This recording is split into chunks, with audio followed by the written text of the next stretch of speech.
দেখো, আমাদের দৈনন্দিন জীবনে কিছু বাংলা বাক্য আছে। আমি যাব যাব ভাবছি, সে খাবে খাবে ভাবছে, তাহারা লিখবো লিখবো ভাবছে, আমি পড়বো পড়বো ভাবছি। এই ধরনের বাংলা বাক্যগুলির ইংরেজি কেমন হয়?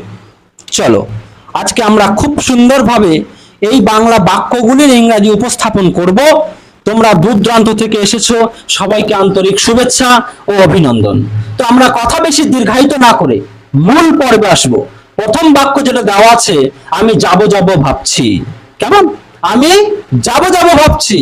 তাহলে সেক্ষেত্রে হবে আই। প্রথমে কি হবে? আই। আই মানে কি? আমি। থিঙ্ক, THINK,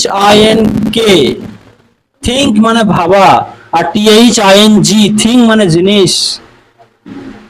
ঠিক আছে?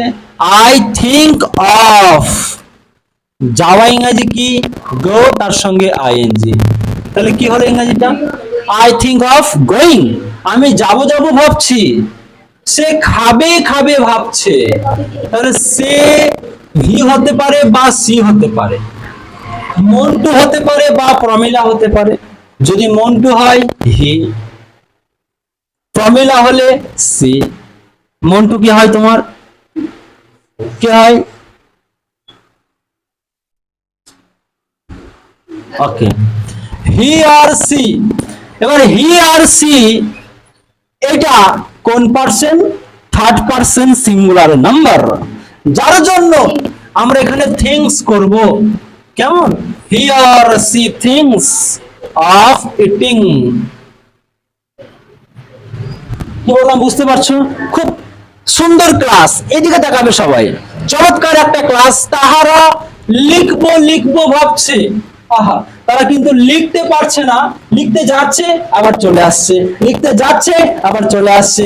দিয়ে এই কথা শুনে একজন মনে মনে ভাবছে, ও তাহারা বা তারা লিখবো লিখবো ভাবছে। মনে হলো আমার, তাহারা লিখবো লিখবো ভাবছে। কি হবে? দে থিঙ্ক, শুধু think, they think of writing.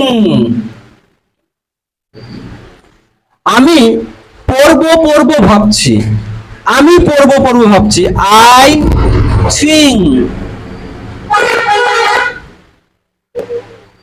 Of reading.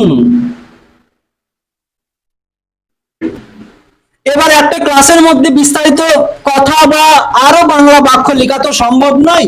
যদি আমি আরো বাক্য লিখি, ক্লাসটা আরো দীর্ঘায়িত হয়ে যাবে। তাই 4-5টা স্যাম্পল দেখিয়ে বা বাংলা থেকে ইংরেজি বাক্য আমি তোমাদের সামনে করালাম। তোমরা বাড়িতে আরো আরো বেশি বেশি করে বাংলা বাক্যগুলো নিয়ে আসবে। যেমন সে খেলবে খেলবে ভাবছে, আমি রাঁধবো রাঁধবো ভাবছি। এইরকম বিভিন্ন বাক্যগুলি একই ফরমেশনে তুমি বসিয়ে, একই স্ট্রাকচারে বসিয়ে তুমি বাংলা থেকে ইংরেজি বাক্য করতে পারবে। তো সবাইকে অভিনন্দন জানিয়ে আমি ক্লাসটা এখানেই শেষ করলাম। দেখা হবে অন্য কোনো এপিসোড নিয়ে, অন্য কোনো ক্লাস নিয়ে। সবাই ভালো থাকবে। Have a good day. Thank you everybody.